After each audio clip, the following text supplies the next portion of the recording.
The Interreligious Unit of the Catholic Secretariat of Nigeria, CSN, has celebrated the 2023 International Day for Human Fraternity. The event, which is an annual celebration, had the theme Interfaith Relation in Nigeria, Diversity, Dynamism, and Strength. CTV News was present. The need for human fraternity in our world today cannot be overemphasized. This is so because of the mutual suspicion that exists between the two dominant religions in the world, Christianity and Islam, which has also caused a lot of violence and killings of each other in the name of God. It is in light of this that the Department of Interreligious Dialogue of the Catholic Secretariat of Nigeria, CSN, is joining her counterpart across the world to mark this year's International Day of Human Fraternity. This day was ratified by the United Nations General Assembly as a day set aside to celebrate our common humanity after the signing of a 7-page document in United Arab Emirates between Pope Francis and the Grand Imam of Al-Azhar, Ahmad Al-Tayyab, on human fraternity for world peace. Welcoming participants to the one-day conference, the Secretary General of CSN, Reverend Father Secretariat Sanjumi, enjoined participants to see themselves from the point of view of common humanity.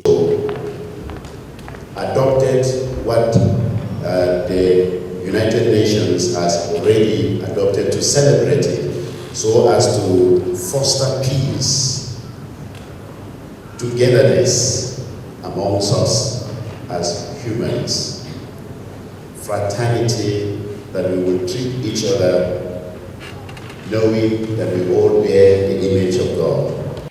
In his goodwill message, the Executive Secretary of Nigeria Interreligious Council, NIREC, Reverend Father Professor Cornelius Omonohua, blamed the problem confronting humanity on the altar of greed. But I've come to the realization that what has destroyed humanity is not Christianity, it's not Islam, it's not African traditional religion.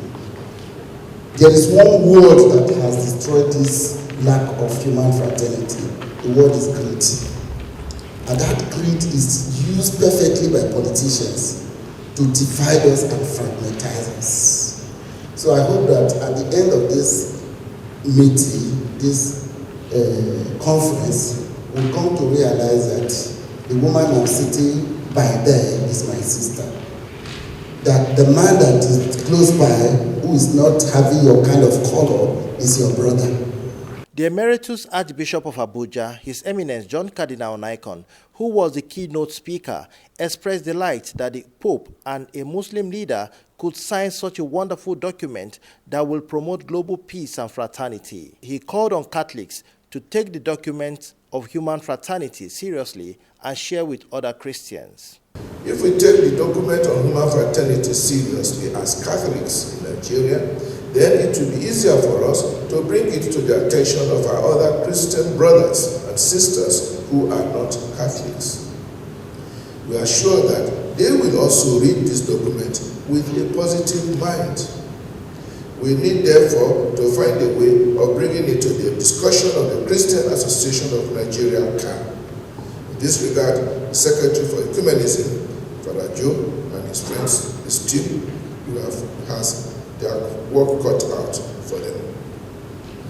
Among the Nigerian Muslim community, I am not sure that much has come down to the grass level.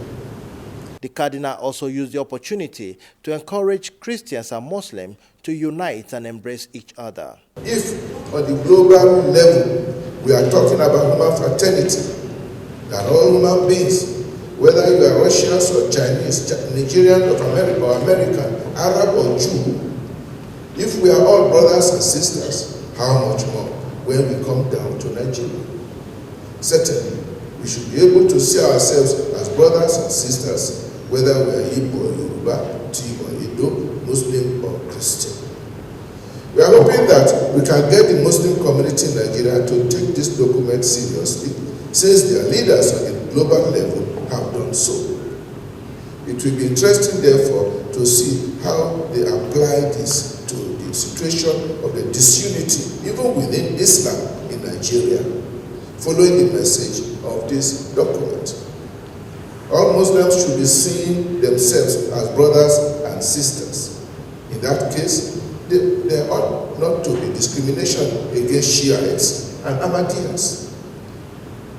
Finally, when Christian and Muslim leaders endorse this document, we should be able to take it to the level of NIREC, where it should be a major project for our inter-religious apex organization under my brother here, Father Monoko, Professor.